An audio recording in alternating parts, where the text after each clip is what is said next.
You're listening to Cultivation Elevated, hosted by Michael Williamson and Anders Peterson, where we discuss vertical farming and the future of cannabis and food production. Hey, what's going on, everyone? From Pipp Horticulture, I'm Michael Williamson, along with Anders Peterson, and you are listening to Cultivation Elevated, the podcast where we dive into all things cannabis, food crops, CEA, and vertical farming. Today, we are excited to share some insights on a three-part series that we've been doing around the harvesting, drying, and curing strategies. And so today we're going to be taking a little bit of a deep dive on curing. Anders, this is one of those topics that's kind of like this meld or blend between kind of like hippie folklore and like traditional methods, and now with commercial cannabis, cutting edge science tools, and really trying to dial in all kinds of different parameters from like environment to moisture content. I don't know. What are your initial thoughts on this topic? It's like a sensitive one, and it's a really important component to, selling high quality cannabis. I think when you look at drying and curing compared to cultivation, like when you encounter problems or questions in those two broad categories, I think it's safe to say collectively we have more answers to questions in cultivation than we do on drying and curing, because there are fewer crops that are dried and cured, and especially combusted and smoked and inhaled. And so I think there are things people are learning, but there are still a lot of unanswered questions. And I think that's where today it makes sense to just introduce those and be transparent and say, here's what people are thinking of. Here's what people are talking about. We may not have all the questions, but hopefully it spurs a listener who's interested in this topic to go answer these questions. We need more people out there investigating these things.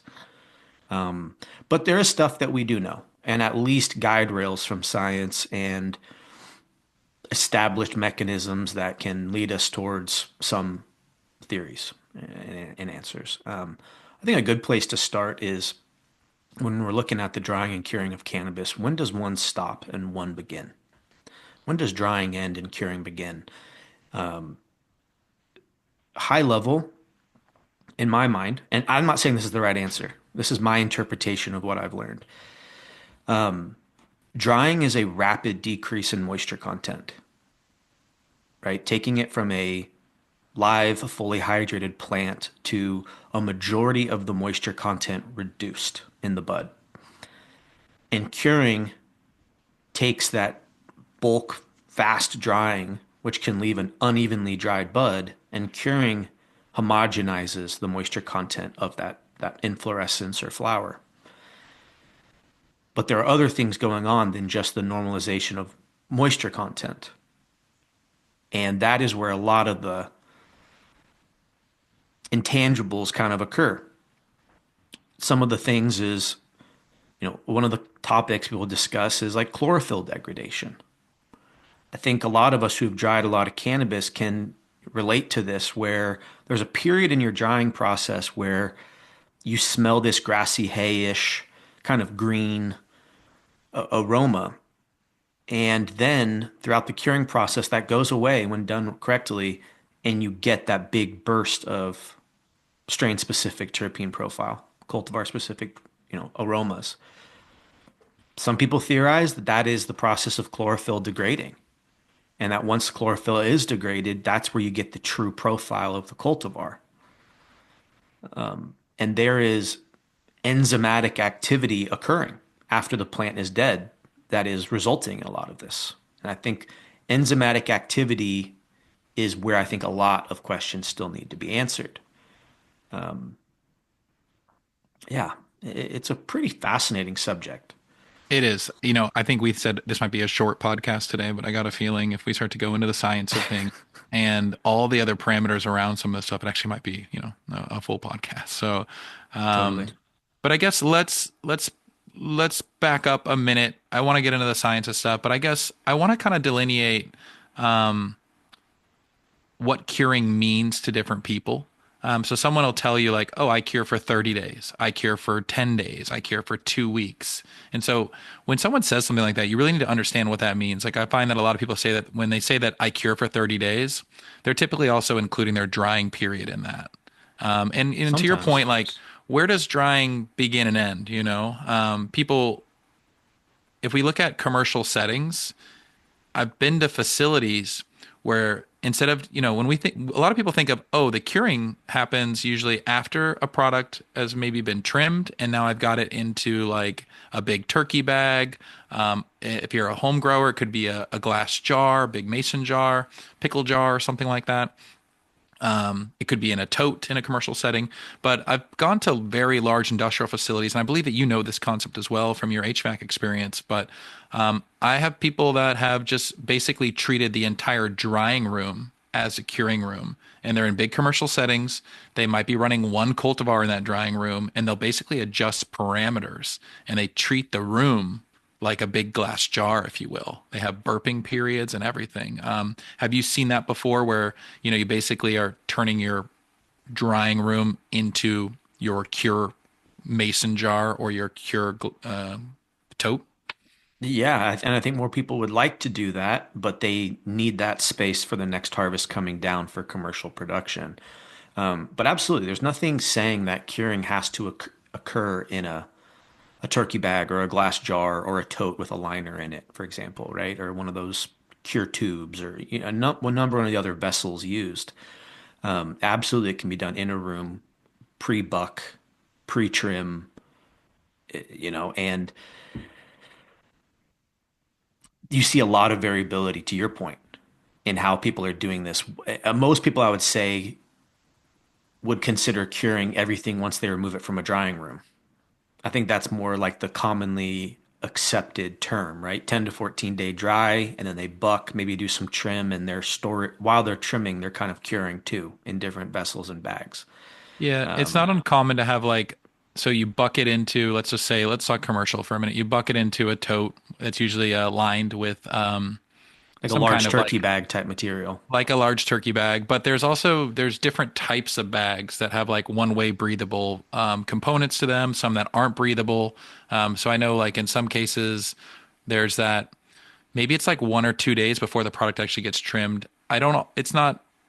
Everybody does it a little bit differently, but I do see that there's usually like almost like a pre-cure, if you will. It's almost like a post-dry pre-cure day or two period where it's in a tote and it's kind of in line for the to be hand trimmed or go through a trim machine. And then after that process, it goes back into maybe a different kind of turkey bag and then goes back into a tote. And like that's kind of when the curing process, in theory, is kind of starting to get really locked in. Um, you know, when you're hand trimming, you have a little bit more flexibility on your moisture content and water activity within inside the plant. But once you get into some of the machine trim stuff, you really got to dial in that moisture content before it goes through the machine to get like kind of the best quality. It can, if it's too wet, it can kind of get mulched. If it's too dry, it can kind of just like disintegrate. A's and B's turn into C's, B's become C's, and C's become basically trim. Hmm. And so, yeah, it's kind of a sensitive time. We use a moisture analyzer tool, the same tool that we talked about in the drying period. There's a few different ones that get you there. I don't know if you have a favorite one. The one we're using, I want to say, is an A&D MX50 moisture analyzer.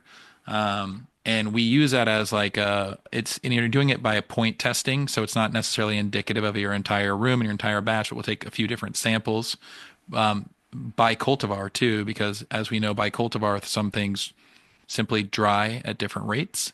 They absolutely do. Yeah.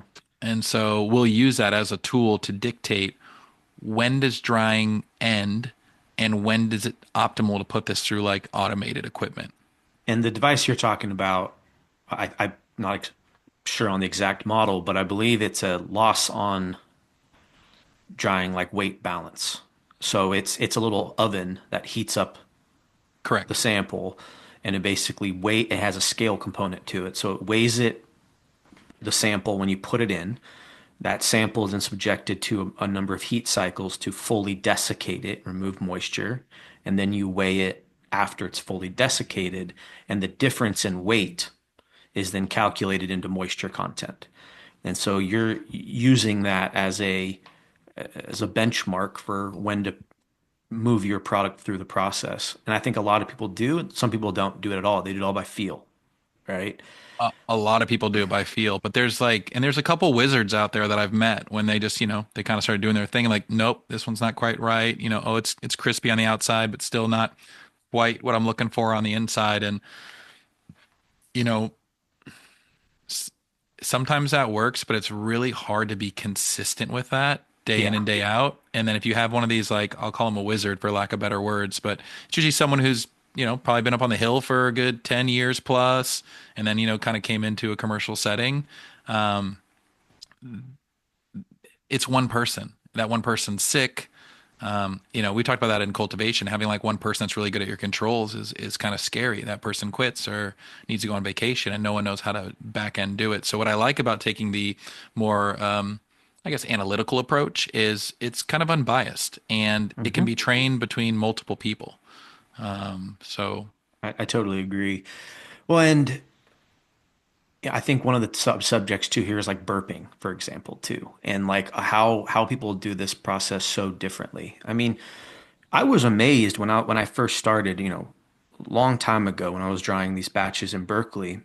Um, I was amazed when you take a product off the dry rack and you bucket, and then you put it in a 5 gallon bucket with a gamma seal lid, those little like screw top lids. How after a day or so, all of a sudden the bud is wet again, mhm. right? It's you put it in, it's all crispy on the outside, and you almost don't realize how much moisture is still in the inside of the bud, especially larger buds. And then all of a sudden you put your hand in there a couple days later, and it's like, wow, this is wet again, you know? And then over time, as you're burping, and in our minds, what we were doing was sealing the bud up in a container, letting moisture build up is what we were thinking we are doing, right? Letting moisture build up and homogenize that environment, that microclimate around the bud in the bucket. And then you're opening the lid and letting that moisture escape, right? And what you're doing is you're slowing down the drying process and you're helping homogenize the moisture content through the bud so that you get a better smoke, you get better shelf life, and you reduce the risk of the inside of your bud rotting, molding out. In my mind, that container, that gamma sealed 5 gallon bucket or whatever, was an airtight environment. We know now that that's not the case. In fact, at Outco, Dr. Allison Justice and Dr. Marcus Rogan, they did a study years ago where they put sensors in those gamma sealed buckets, and they found that the environment within that bucket very closely matched the environment outside of that bucket. In fact, they were storing these curing buckets in a trim room, and they were noticing the CO2 trends matched when employees were in the space entering and leaving because they were exhaling CO2 and they were seeing a spike in CO2 during working hours, right? So it's like, okay, well, obviously this bucket is not as hermetically sealed as we would think. Maybe it's trapping some moisture, but there's exchange. Neither are turkey bags, neither are these liners. Glass jars, maybe more so, right? Maybe they're a little bit more hermetically sealed, but nothing commercially is that well sealed. But I do think that there is some logic to slowing down that drying process and letting the product homogenize and also letting whatever enzymatic activity occur. I mean, what are we trying to do? It's interesting. We're trying to break down some things that we don't want in our product, like chlorophyll, for example. So we want some degradation, but the last thing we want is to degrade the quality parts of our product and have a bad end product. And so you have this fine line between you want some things to break down, you don't want other things to break down. And you're trying to ride this line between degradation and quality, I guess. Because right, what's gonna cause your bud to age? Time, light, and temperature are going to be your three biggest drivers to degrading your product within reason, right? And so it's this weird tightrope walk you got to kind of go down. I've always found it interesting too. One of my biggest questions in this is the role of ethylene gas. Mm. Are you familiar with this or like looked into it Oh, much? oh yeah, yeah. I mean, if anyone knows anything about bananas, like ethylene is the game, right? You either need to ripen a banana, so you're injecting ethylene, or you're like, nope, I need this to stay kind of green while we're doing this, and you're removing ethylene. So, Yeah. yeah, Well, for listeners too, if you're not familiar with ethylene, ethylene is considered a plant hormone. It's one of the main hormones essentially that a plant can put out, but it's a gas. It's definitely a byproduct of respiration, I believe. Yeah.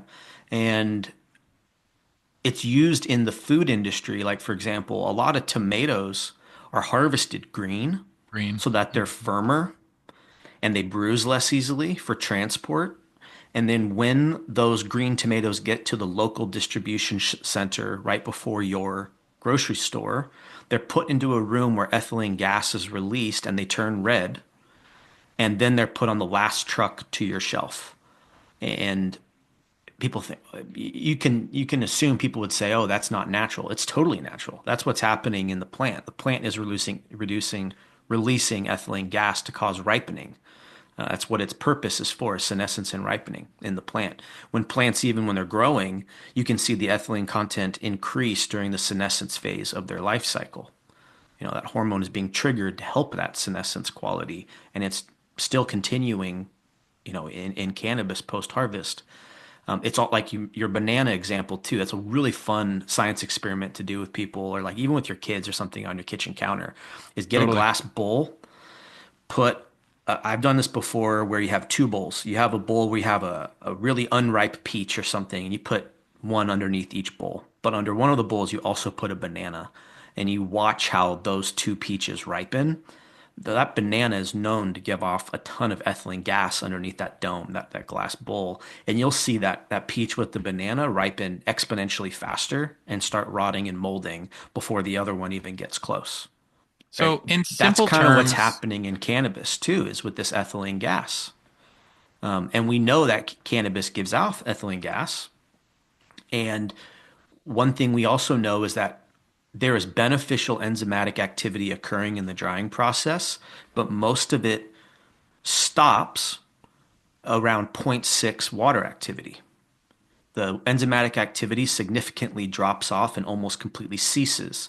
But there has been some evidence that shows ethylene gas production is continuing past the point that enzymatic activity is continuing, which is a real question mark in my mind. I don't know why the hell that's happening. And it's a really interesting kind of debacle.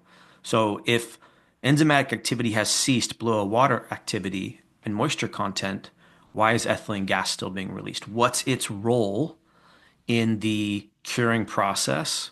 What level of ethylene gas in parts per million is beneficial and what level is detrimental to the product? I don't know. I have no idea. I have no idea, but that's where I think a lot of people are looking at to investigate and study.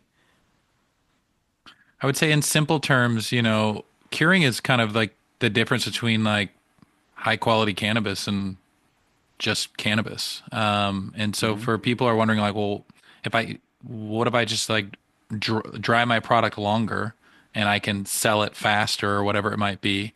Um, Curing, I guess in the most simple terms, it really helps reduce some of the plant like harshnesses, and it results in better, smoother tasting cannabis. I think we've talked about this a lot. Like, these days, there's a ton of information and a ton of research and a ton of good white papers and a ton of best practices on kind of how to grow great cannabis.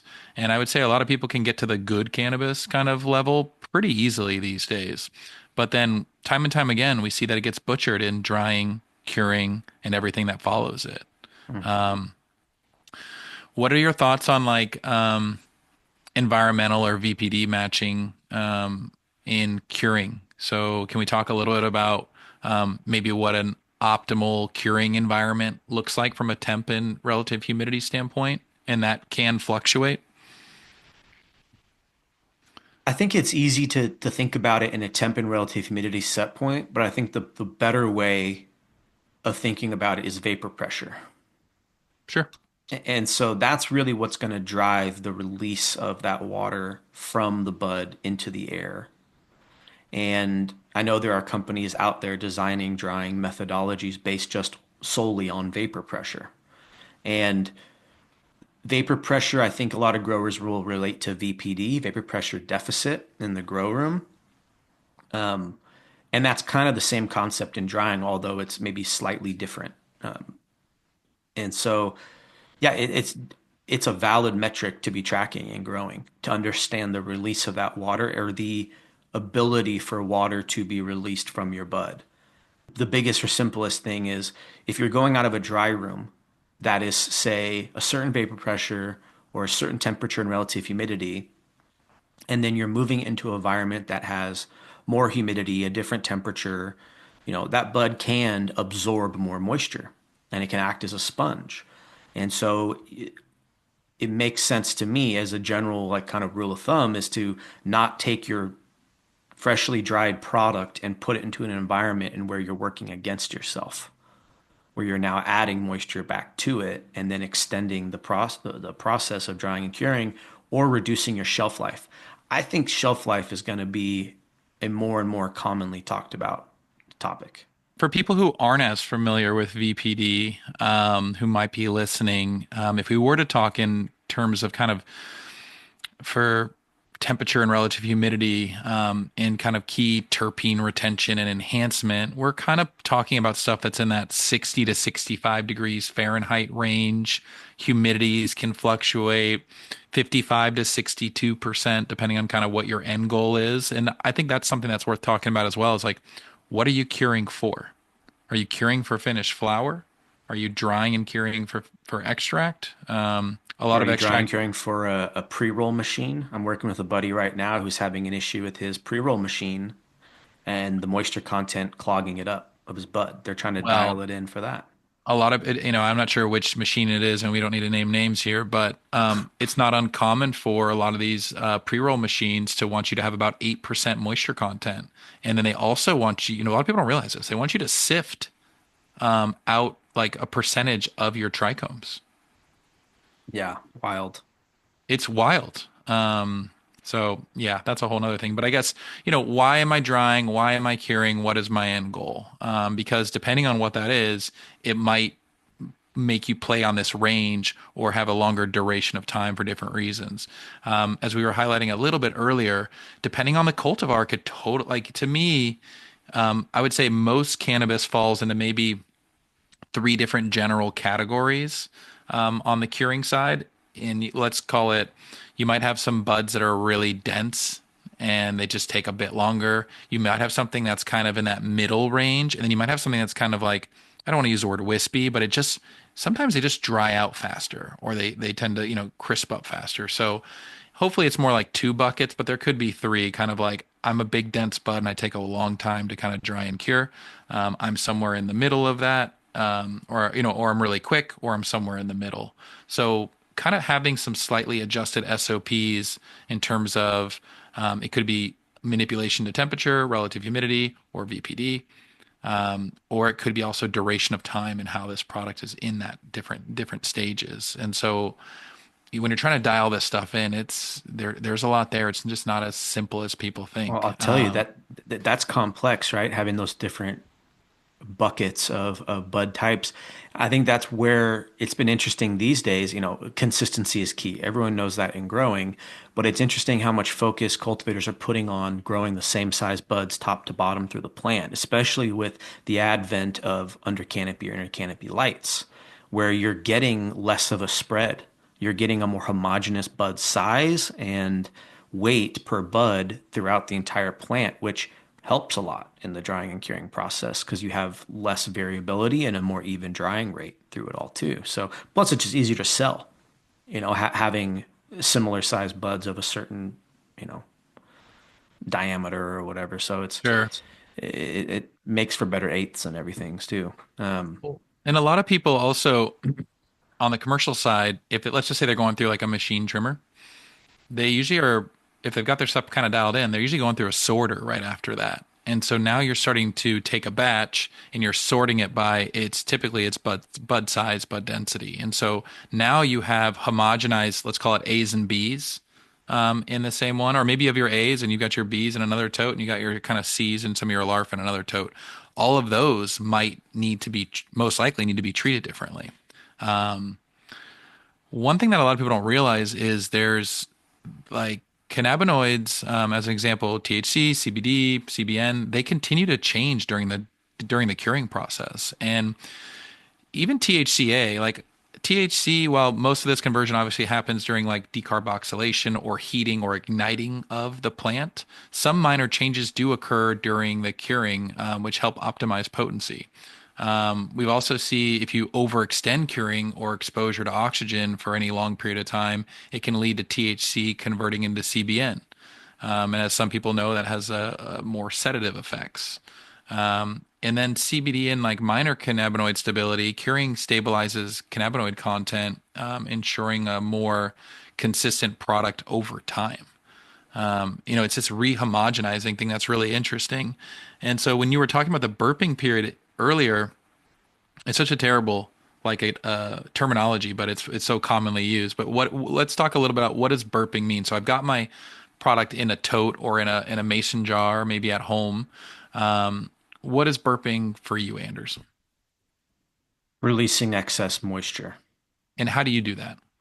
cracking, opening whatever vessel you're using to store your product, right? So you're taking dried product that has more moisture in the center of the bud and less on the outside, and you're putting it into a closed vessel, whether that's turkey bag, bucket, jar, whatever, and it's slowing down that, it's changing the vapor pressure around the bud and it's slowing that release. And so the high concentration of moisture in the center of that bud is slowly being released to the outside.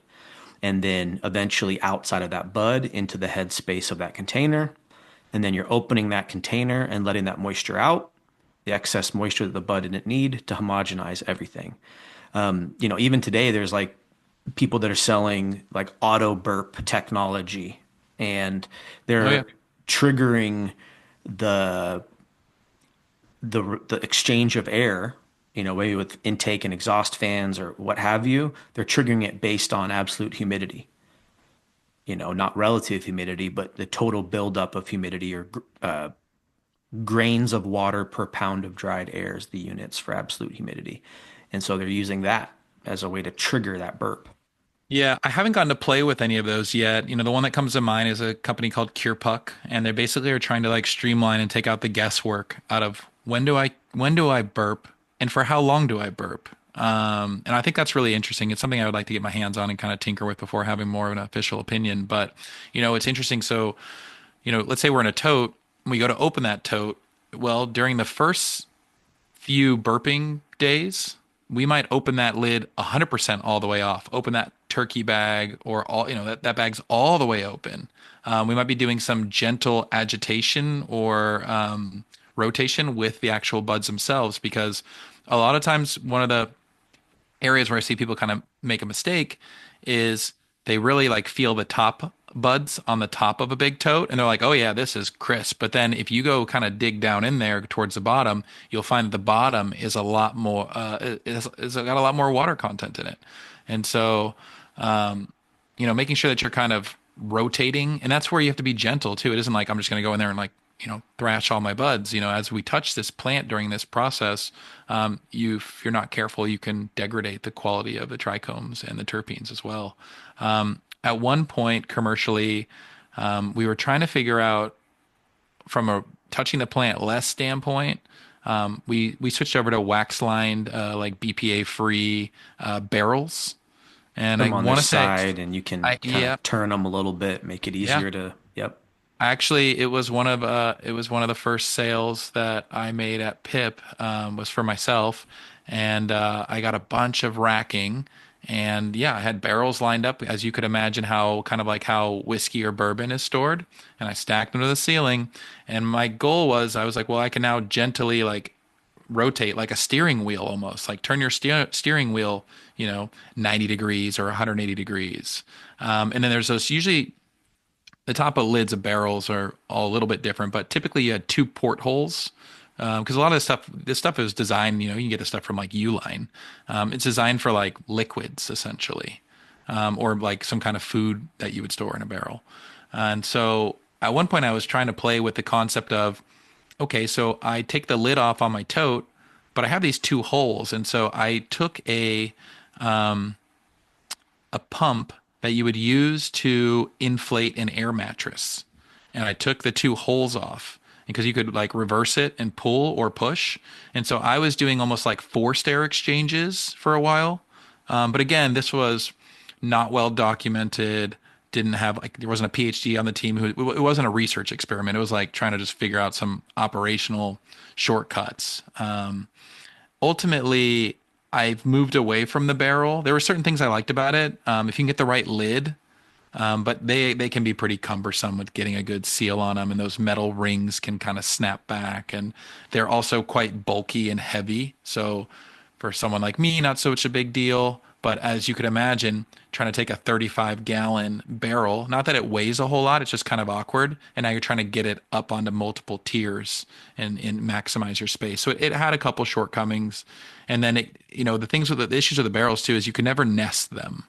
So they just physically take up the space that they take up, whether they're in use or not.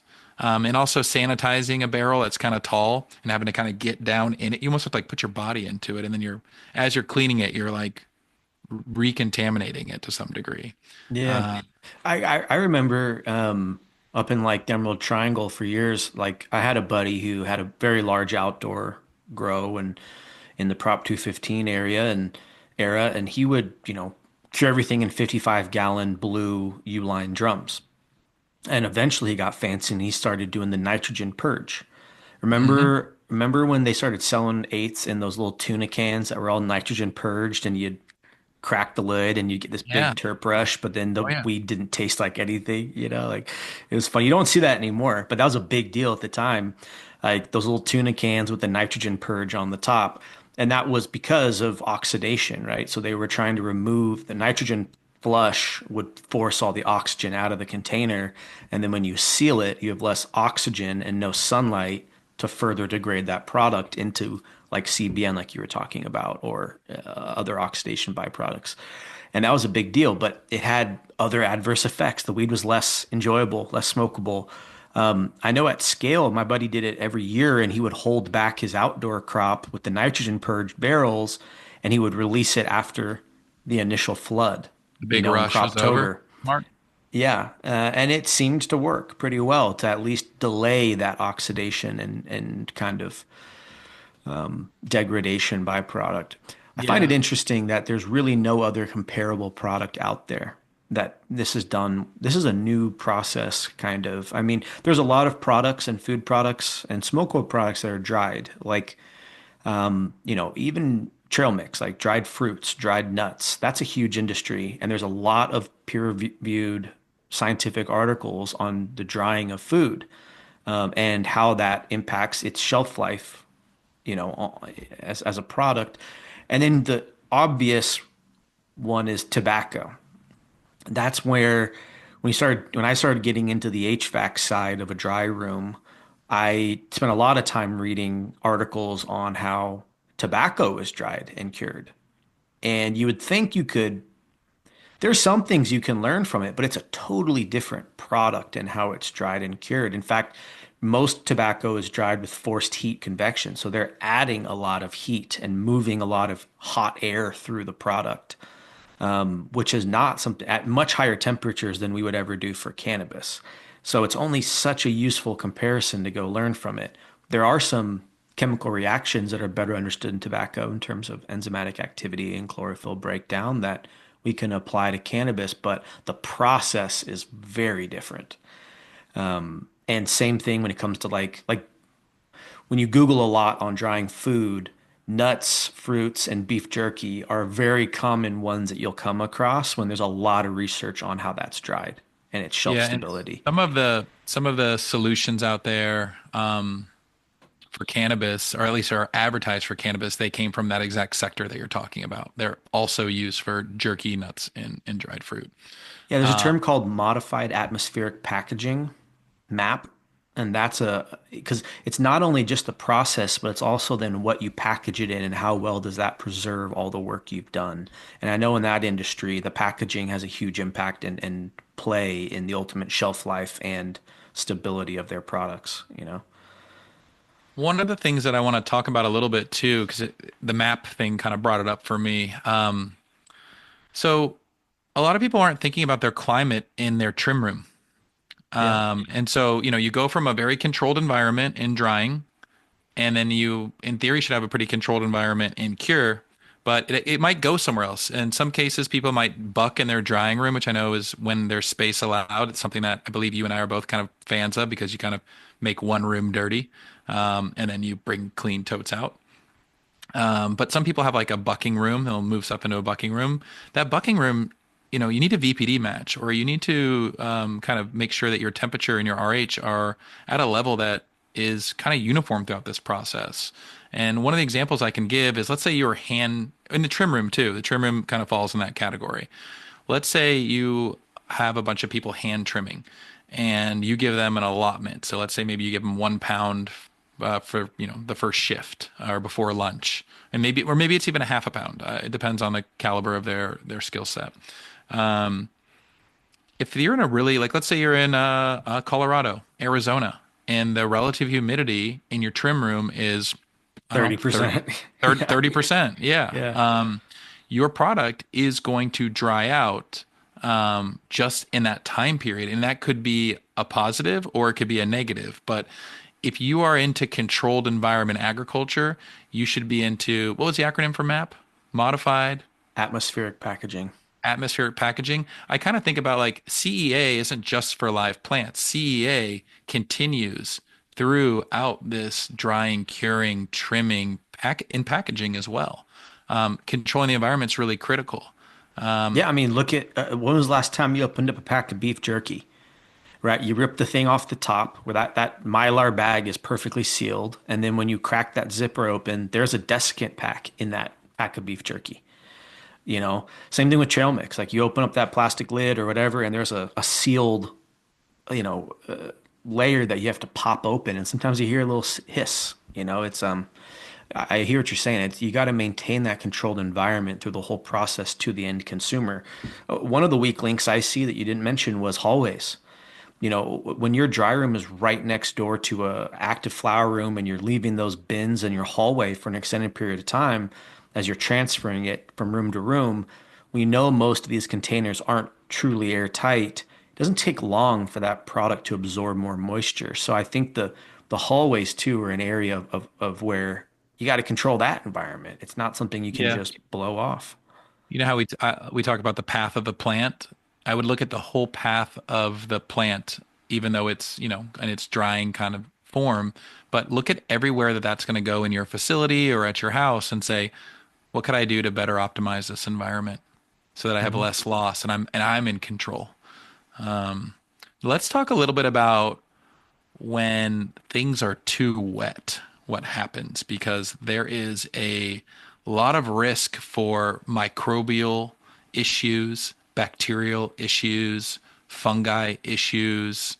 So yeah, I want to talk about, I guess, what we can do to prevent anaerobic fermentation and mold growth, because a lot of people focus that heavily in the cultivation side of things, but they don't realize that a lot of that activity actually happens in the drying and curing stage if not properly managed. Water activity. That's still the best way to consistently reduce the risk of that. I mean, botrytis will cease to grow after zero point 0.8 water activity. And so that's where in the drying process, that's definitely a target to get to. There are other things that will proliferate or sporulate below zero point 0.8, but I think below zero point 0.6 is where you're not you're not getting proliferation or risk. But let's say you get down to that zero point 0.6 water activity and dry, but like you just mentioned, you take it to a trim room where it's hot and humid, and all of a sudden that water activity goes up again. Now you're back at a risk of botrytis and mold. It's interesting too, not that I'm promoting this or Pipp is, but the black market weed is a lot wetter than legal weed. And I believe we all know why, right? More sellable weight, right? And they don't have to worry about passing stringent lab testing. And so it's really interesting to see a bunch of packs from the black market and just how wet they feel. And compared to packs out of a licensed facility, and you're like, God, this is dry. And part of it is I think people are getting drier than they want out of fear of failing a lab test and fear of mold in a package. And on the flip side, black market guys just don't care and they're just trying to get more sellable weight because if 50 grams of water dry out of the pound in transit to their buyer, they just made more money selling a 400-gram pound instead of a 454-gram pound. You know, And the same thing's it's true for licensed cultivators. You sell a product by weight. And as we've talked about, cannabis plant is essentially carbon and water. yeah, pretty much. But that being said, you can control some of that, but the water component, the water activity, that is the one that you can control the most. And so, um, and I guess depending on what kind of equipment you might be working through on an automation side, there are these like key targets that we try and highlight. So I'm trying to think before it goes through a trim machine, depending on the flower bud and density, you could be maybe 11.2 or 3 maybe on the low end and maybe upwards to 12. I think we typically are targeting like 11.7 moisture content before it goes through a trim machine. But again, depending on that equipment, and how much of that you have, because you might start your process at 11.7. By the time you get through all your bulk, you could be at a totally different number. So there's a lot of challenges there. I always encourage people to get like a push sensor or some kind of like small measurement device that looks at VPD and temperature and RH, and stick it in one of your totes. Stick it in, just kind of see what happens along your supply chain and see how much um, fluctuation you have. But this is like, a $25, $50 solution that can give you really key insights into what's happening to this batch of product as it goes through the various touch points. I've done Um, it. I use the sensor push sensors.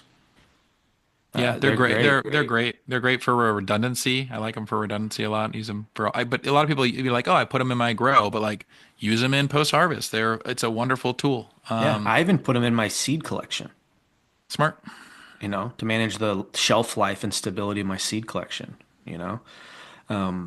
But I think let's look forward a little bit. I think we've obviously there's still a lot to be learned. We're not experts in it. We still are learning things. I know a lot of other our peers are. What are you most interested in, like learning about moving forward, or where would you like to see our understanding of curing go in the future? You know, it's a great question. We I think one of the biggest struggles for cultivators on the crop side is being consistent. And I think the same thing is true on drying and curing. It's being consistent. I would like to find better tools, better resources to be more consistent in those processes because it's so batch by batch. And it would be really nice. And I think consumers are looking for that too. Once you kind of get used to something and it works well for you, whether that's medicinally or recreationally, you're trying to repeat that experience. And with this batch to batch side of things, it's really, really hard. So, for me, there's a couple companies, and I'm happy to shout them out because they've been really helpful. And they kind of pioneered a couple things that have been useful tools. Grove bags has been a really great solution for bulk stuff. I know there's a lot of knockoffs now, but that's been a really good company that has helped on the bulk storage side with kind of having like one-way breathable valves and some of those components. And then the other one is Boveda. They've it's to your point of every single nut, jerky, whatever you get has a desiccant pack in there. A lot of people are using Bovedas. I know some mixed, reviews on there because it's cannabis and nobody can agree on everything. But yeah, I think for me, it would be nice to figure out better ways to sanitize the products that sanitize like the equipment that we're using, the containers that we're using. Um, you're using all these totes or bags. The bags are usually, get thrown out. But a lot, sometimes I'll go somewhere and people don't have a liner in their tote and they're just like in the tote, and Just maybe freeze they balling haven't, it. maybe they have some incredible sanitation practices, but it just seems really risky. The one thing that we talk a lot about too, that I don't know we've mentioned I mentioned that I didn't like the barrels personally because I couldn't stack them. But you bring a lot of risk in contamination with stacking totes because you're taking something that was on the floor and you're nesting it inside of something that in theory some people may be putting straight product in. So it's like at that point you might as well just put your product on the floor because you're basically doing the same thing. So, or people will go to sanitize their totes, and I call it pyramid stacking. I'm not sure what the right terminology is, but when you go to dry the totes, I've seen people go and re-nest them, and they'll have like all this moisture and who knows what kind of bacteria and stuff kind of building. Whereas if you flip them upside down on a clean surface or floor, which typically I would say you might want to lay out something. Like a lot of people in some of these areas might lay out painter's plastic or the brown paper or something like that, but or have something on a like a stainless lower table. But pyramid stacking essentially is what it sounds like. You flip the container over, so the open top side is upside down, and then you just stack them on top of each other. You might have six on the first tier, five on the second tier, four, three, two, one, just like a pyramid, and let those dry out really well. Yeah, it's amazing. I originally thought this was going to be like a shorter conversation. I was like, oh, we're going to have like a 20-minute curing talk because we kind of admitted too, like, yeah, we've been curing for 20 years, but are we experts in curing? Absolutely not. And there's so much more room for improvement on that side. So, Mhm. um, yeah, I guess for me, I'd like to see the right type of tools slash automation or equipment that helps you be more consistent and more de-risk opportunities for bacterial and fungal growth, as well as has like some kind of like way of de-risking or improving sterilization in between some of these containers, totes, barrels, jars, and really anything that's being touched. I'm a scientist, and so I would love to see more research, obviously. In fact, I think it'd be really cool to pair, some long-term storage and drying and curing studies where you have a controlled environment and you're tracking a bunch of things like ethylene gas, CO2, oxygen, temperature, humidity, absolute humidity, light, even things like that, and you're exposing product to various conditions over time and then analyzing that product and what's happening. But also then pairing it with like the science of smokability, kind of like the study CRC, the Cannabis Research Coalition has been doing, where they're analyzing the combustion byproducts and temperatures at which the product is consumed. Like, for example, like the all white ash kind of thing, which is definitely part of the curing conversation is, you want a good smoke at the end of the day.